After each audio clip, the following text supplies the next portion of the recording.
Olá, talvez você possa ter clicado nesse vídeo porque a descrição pode ter lhe chamado a atenção, mas não importa qual foi o motivo. O que importa é que você fez uma boa escolha. E eu espero que você possa tirar proveito desse assunto que eu vou abordar. Nós vamos considerar a palavra de Deus como base para esse assunto. A palavra de Deus, que é o nosso manual de instrução, nosso manual de fé e prática. Eu gosto sempre de estar repetindo essas duas frases, manual de instrução, manual de fé e prática. Por quê? Porque tem muita gente que tem dúvida. Ela crê em Deus, ela crê no Cristo crucificado, ela crê no Cristo ressuscitado, ela espera a bondade de Deus, espera a graça de Deus, a misericórdia de Deus e até o sobrenatural de Deus. Mas ao mesmo tempo ela contradiz a sua fé quando ela coloca dúvida quanto à existência da Bíblia e quanto à procedência da Bíblia. Mas deixa eu falar uma coisa para você. Tudo que você sabe a respeito de Deus, tudo que você sabe a respeito de Jesus, a sua fé, a sua esperança está relacionado a isso aqui, ó. A Bíblia Sagrada. Esse livro aqui, ó, foi uma providência de Deus para nós, seres humanos. Por quê? Por isso que eu digo que ela é o nosso manual de fé e prática, é o nosso manual de instrução. O que é o manual de instrução? É algo que nos leva a um objetivo, é algo que nos leva a uma posição, a um propósito. O que é o nosso manual de fé e prática? É algo que, ao mesmo tempo que nos leva a crer, nos leva também a praticar. E nós vamos ler um versículo nesta Bíblia aqui, que fica no livro de Isaías, no capítulo 50, no versículo 4. Fala assim: O Senhor Deus me deu uma língua erudita para que eu saiba dizer a seu tempo uma boa palavra ao que está cansado. Ele desperta a mim todas as manhãs, desperta a mim o ouvido para que eu ouça como aquele que aprende. O profeta está falando aqui de uma língua erudita, uma língua sábia, uma língua entendida, uma língua preparada. Mas nós temos também que considerar a mente entendida, a mente sábia, a mente preparada, a mente erudita, porque sem a mente, a boca não vai falar nada que presta, sem um preparo da mente. E em cima, mas também no livro de Tiago, no capítulo 1, a palavra está dizendo assim: se algum de vós tem falta de sabedoria, peça a Deus que ele vos dá liberalmente, e não importa a quem. E sobre a sabedoria, nos primeiros 3 capítulos do livro de Provérbios, está falando. Quem alguém quiser saber, quiser aprender sobre a sabedoria, leia Provérbios. Em cima desse texto que nós lemos aqui, eu gostaria de contar uma experiência que eu tive ao conversar com uma jovem. E essa jovem, ela chegou para mim e falou assim: a esquerda é tão amaldiçoada que nem Jesus Cristo quis ficar do lado esquerdo, mas ele preferiu ficar do lado direito. Eu disse a ela: você já imaginou a gravidade da palavra que você falou? Você contou uma piada de mau gosto contra os céus. Você confirmou 2 coisas aí. A primeira é que a esquerda de Deus é amaldiçoada. como Jesus Cristo é o mesmo Deus, a esquerda de Jesus é amaldiçoada. Como nós somos a imagem e semelhança de Deus, a nossa esquerda é amaldiçoada. E como explicar quando Jesus Cristo pegou 2 discípulos e falou: vocês vão ficar um à minha direita e um à minha esquerda para julgar as 12 tribos de Israel?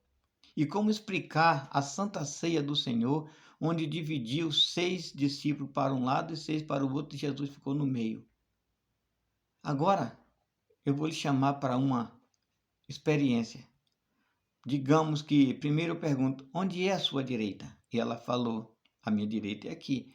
E onde você acha que é a minha esquerda? Diz: eu creio que seja aí. Tá bom. Então, digamos que você é Deus e eu sou Jesus. Então, eu, Jesus, vou ficar do lado direito de Deus. Quem ficou à esquerda de Jesus? Ela falou: Deus. Incrível, não tinha parado para pensar a respeito disso. Alguém me contou essa palavra e eu achei bonita e estou passando para você, mas eu sei que não é bom a gente estar pegando qualquer mensagem e transmitindo, seguindo adiante. Eu disse: não se preocupe, não se preocupe, porque não é você nem a última e nem será a última. Está cheio de pessoas pegando informações vazias e seguindo em frente sem saber a gravidade dela. Mas você sabe por que esse tipo de coisa acontece, meus irmãos? É que muitas vezes nós ignoramos que nós temos uma mente propriamente nossa para pensar. E aí nós pensamos com a mente dos outros. Nós esquecemos muitas vezes que temos uma boca, uma língua propriamente nossa para falar. E nós falamos com a boca dos outros. Por isso nós vamos ler um texto bíblico aqui que se encontra em Efésios, no capítulo 2, nos versículos do 14 ao 17. Mas nós vamos ler o 13 também. Fala assim: mas agora, unido com Cristo Jesus, vocês que estavam longe de Deus, foram trazidos para perto dele pela morte de Cristo na cruz. Pois foi Cristo quem nos trouxe a paz, tornando os judeus e os não-judeus um só povo, por meio do seu sacrifício. Por meio do sacrifício do seu corpo, ele derrubou a parede de separação que estava no meio e uniu os dois povos, os judeus e os não-judeus, em um só povo. O 16 fala assim: pela sua morte na cruz, Cristo derrubou a inimizade que havia entre os dois povos. Por meio da cruz, ele os uniu em um só corpo e os levou de volta para Deus. O 17 fala assim: assim Cristo veio e anunciou a todos as boas notícias de paz, tanto a vocês, os não-judeus que estavam longe de Deus, como os judeus que estavam perto dele. Meus amigos, esse negócio de separação, separar os seres humanos, é proveniente do pecado.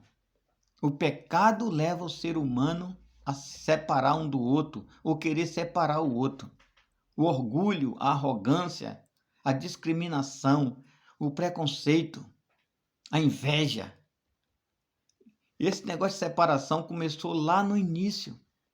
Adão, quando o diabo colocou inimizade entre o homem e Deus, e levou Adão a romper contra Deus. E o que foi que houve? Uma separação entre Deus e o homem. Depois daí, de novo aconteceu outra separação, quando Caim sentiu inveja do seu irmão e procurou se separar do seu irmão. E a forma que ele encontrou foi uma forma triste, tirando a vida do seu irmão para que ele pudesse reinar sozinho, porque ele achava que a presença do seu irmão não era bem para ele, estava incomodando a ele. Então a separação é coisa do maligno. A separação é antibíblica. Depois disso, meus irmãos, depois de muitos anos, mais de 1000 anos, Deus foi fazer um levantamento sobre a terra E aquela separação que houve lá, quando ele jogou Caim para um lado e Sete para o outro, não existia mais, estava todo mundo unido ali. E que tipo de união? Todo mundo debaixo da condenação do pecado, de forma que Deus decidiu destruir a humanidade. Mas houve uma exceção, só por causa da justiça de um homem, Deus poupou Noé com a sua família, ao todo 8 pessoas. E Noé deu continuidade à raça humana na terra. Passou-se mais de 2000 anos, veio Jesus. Jesus chegou e encontrou o quê? Não apenas 2 povos, mas vários povos.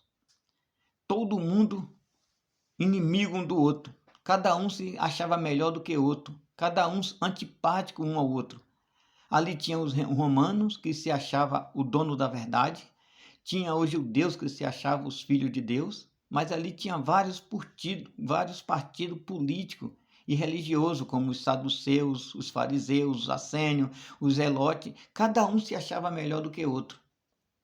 Cada um gostava de discriminar os outros. E era todo mundo orgulhoso e arrogante. Mas Jesus, através do versículo bíblico que nós lemos, o 17, Jesus disse: não vejo nenhuma diferença entre vocês. Vocês são todos pecadores, todos estão condenados debaixo do pecado. Olha aqui o 17. Assim Cristo veio e anunciou a todos a boa notícia de paz. Tanto aos que estavam, os não-judeus que estavam longe, como os judeus que estavam perto. Então todos eles precisavam da misericórdia de Deus. E Jesus disse assim: mas eu vou dar oportunidade para vocês. Eu vou me colocar como um sacrifício vivo para, através da minha morte na cruz, vocês possam realmente se unir e se voltar para Deus. Aí veio o 16, veio o 14 e fala assim: pois foi Cristo quem nos trouxe a paz, tornando os judeus e os não-judeus um só povo, por meio do seu sacrifício na cruz. Ele derrubou a parede que estava de separação que estava no meio, através do seu sacrifício. O 16, pela sua morte na cruz, ele destruiu a inimizade que havia entre os 2 povos. Por meio da cruz, ele os uniu um só corpo e os levou de volta para Deus. Meus irmãos, esse negócio de separar o ser humano é coisa de competidores. Pessoas competidores que tudo o que ele faz, ele transforma em competições. E competições, você já sabe, competições tem que ter competidores, tem que ter adversário. E por isso que eles fazem isso. A separação hoje, os competidores estão em todo lugar, está na família. Na família sempre tem um competidor ali para fazer separação. Está nos colégios, nas faculdades, nos ensino médio, nos ensino fundamental. Até dentro das igrejas evangélicas exige separadores, exige competidores. No mundo evangélico, no mundo religioso. São pessoas querendo puxar o tapete do outro, cada um querendo construir templo mais melhor e mais bonito do que o outro. Cada um querendo lutar para conseguir mais adeptos, mais seguidores do que o outro. E aí eles se infiltram dentro da política, vende a sua alma ao diabo, se torna cabo eleitoral, vende os votos dos seus adeptos para aquele político, aquele partido político, e se torna cabo eleitoral ali, e se torna competidores. Ali tudo vale, vamos, aí separa o povo, é a velha política de Satanás, separar para governar. Mas em Cristo somos todos iguais. Em Cristo estamos tudo do mesmo lado. Quem está separado são aquelas pessoas que não estão em Cristo. Mas Deus está dizendo: não separe o povo que eu ajuntei através do sacrifício do meu único filho na cruz. Deus deu seu filho para unir o seu povo e levar de volta para Deus. Então eu quero dizer a vocês uma coisa: se você está em Cristo, você está do lado de Deus. Não aceite que líder, quem quer que seja, queira separar você. Considere que que você está em Cristo, você está vivendo a vida com Cristo e para Cristo, você está do lado de Deus. Isso é o que importa. E é isso, eu espero que você tenha gostado, eu espero que possa ter lhe ajudado e que Deus possa estar abençoando.